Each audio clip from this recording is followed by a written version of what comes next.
This video is sponsored by Card Kingdom. You can visit their store by using my referral link in the description below.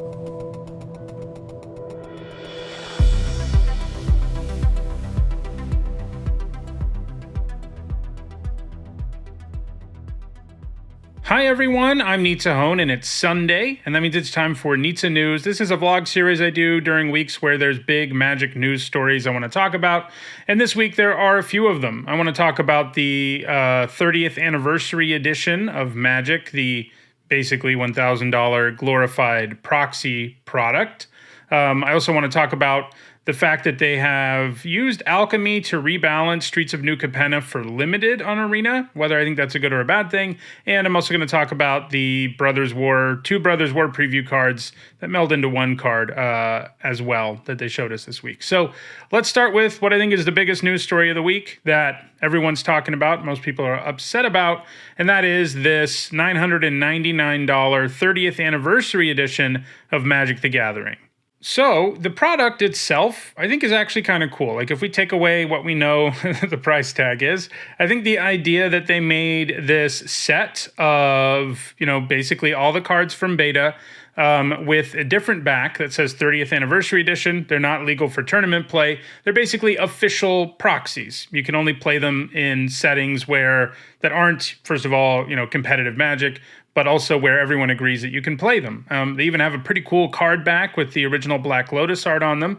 And I think the whole idea of this is pretty cool. Kind of a funny thing about this is back in 1993, that is the year Magic came out, for reference. In December that year, they released something called Collector's Edition that was basically the same thing, except the back of the cards had gold borders. But it was the same sort of thing, not tournament legal. Every card from beta, and so they're doing it again, basically 30 years later. And for reference, that product that we're talking about from back in 1993 was $50. So today we have this product, which is all, again, you can get cards like Black Lotus, either with a new frame or the original frame. That's a pretty cool idea. The text on them is all updated to look how text looks today. The wording is updated, stuff like that, which is all pretty cool. But the way they've gone about doing this is a pretty bad look, and there aren't that many people who would disagree. And the reason it's a problem is it's not even that you pay $1,000 and you get the whole set, one copy of each, which that would be a thing. It's that you get 3 or is it 4 booster packs? Let me check real quick. Yeah, it's 4 packs of this that are completely random. So you pay $1,000, you get 4 of these packs, and you don't know what you're going to get. You might get nothing. And I get why, to some extent, the price is so high. They're trying to make it so that this does retain and have some value for collectors, I guess.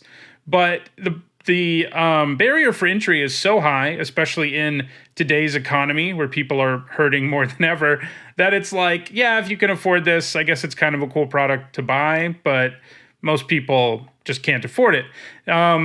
It's a cool product overall. Like I said, if you just take the basic idea is cool. But the way it's being executed is just bad. Another really weird thing about it, and this is just like a corner thing, they put tokens in the set, which is cool. There weren't token cards, physical cards back in the day, but you can get tokens out of these packs. And one of the weird things is one of the cards they showed us, one of the tokens they showed us is a human wizard, right? And that's not weird in and of itself, but it uses the original Fast Bond art, which I don't know, which Fast Bond has weird art given what the card is, and the thing on the card does look like a wizard, but the fact that that's a wizard token, but also on a card that should be appearing in the set is really weird. It seems sort of like a weird idea to do that way. So overall, I don't think this is a great product. I definitely wouldn't recommend buying it. If you're really, really into collecting and having unique things and you have a bunch of money, maybe. But I don't think it's going to be a great investment.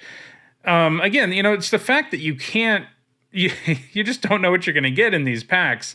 And yeah, there's a lot of cool cards you can get cool proxies of, but man, yeah, not great. to say the least, the amount they're charging.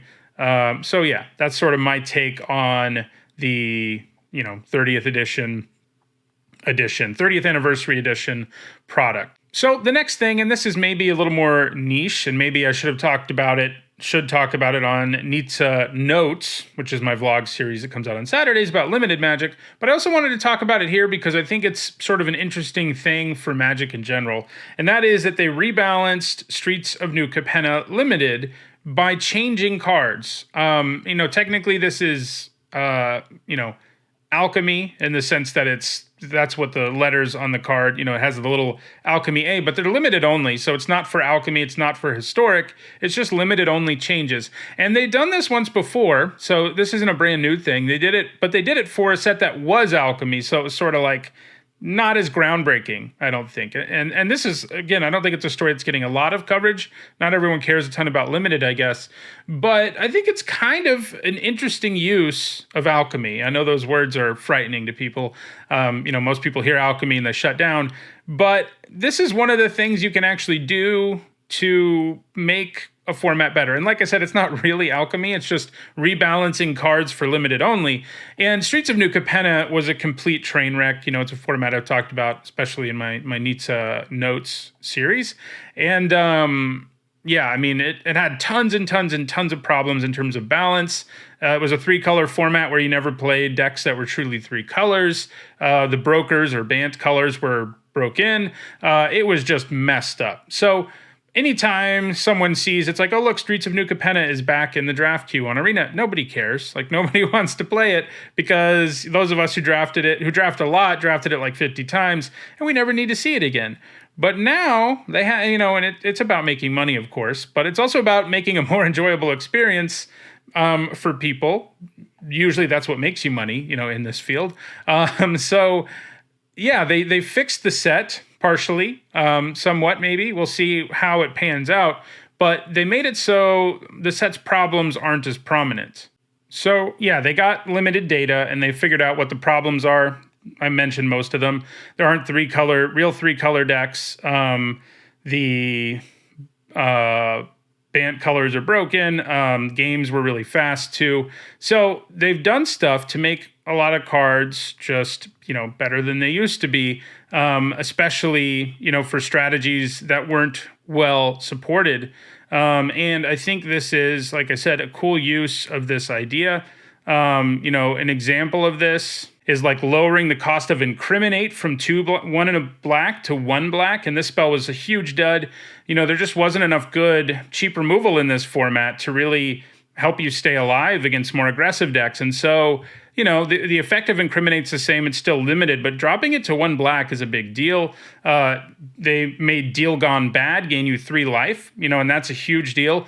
Adding life gain to removal spells is a great way to make games last longer and to make it so more than just aggro is viable. They made it so all the 3-color common creatures that can turn your lands into lands that produce any of the 3 colors, they made those abilities only cost 1 now. Like, those are all pretty big changes. There's a lot more than that. Those are just a few. I don't want to go super deep on it here since this isn't all about limited. But I do think, it'll be interesting to see whether they do this with future sets or not, or if it's just sets that are a complete train wreck for limited that they fix. I'm kind of hoping it's the latter. I don't think every set needs an overhaul like this, and I don't think I can see them doing it, except in formats that are wildly unpopular, because they don't really have motivation to do it for a set like, if Kamigawa Neon Dynasty comes back, everyone wants to draft it. It was a good format. But when Streets of New Capenna came back, nobody does. So you have to make the format better, and that's what they've done. So cool use. I do have, there's a little bit of mixed feeling about it just because of the whole, these aren't the same cards. The format, by its very nature has changed, and that's a little weird just for us, for people who are used to formats being sort of, unchangeable in the past. But I think overall, it could be a good thing for the game. If they overdo it, it won't be. But I like doing it for Streets of New Capenna, which was a complete train wreck.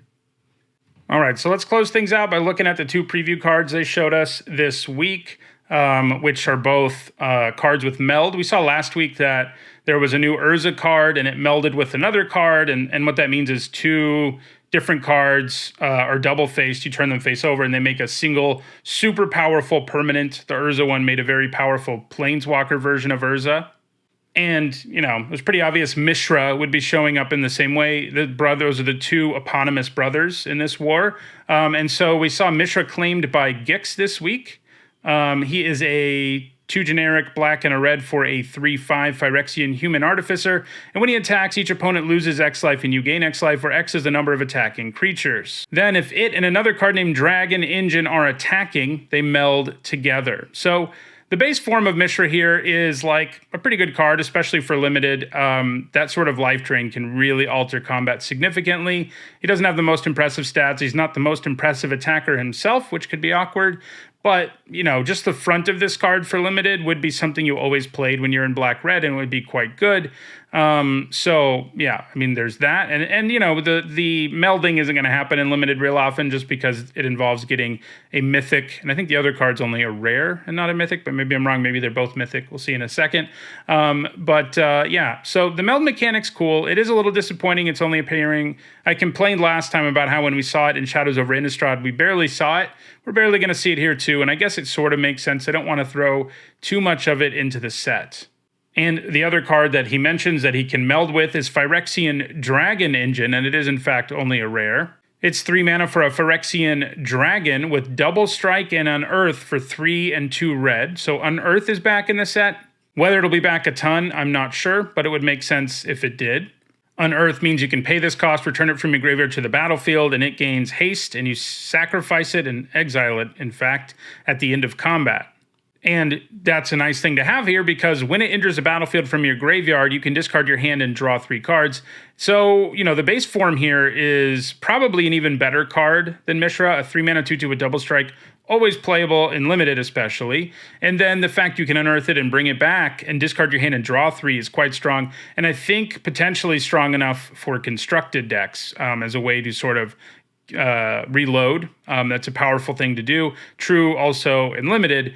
And of course, these two cards, if they attack together, end up melding together. And unsurprisingly, what you get is insanely strong, and it should be, because it takes some work. You know, not only do you have to have these both in play, you have to attack with them together. It doesn't cost additional mana, which is nice, so you can do it. You can get the meld going quicker, but it's going to be harder to keep them together. And then what you get out of this is a 9/9 called Mishra Lost to Phyrexia, and when Mishra Lost to Phyrexia enters the battlefield or attacks, you get 3 options of a bunch of different effects.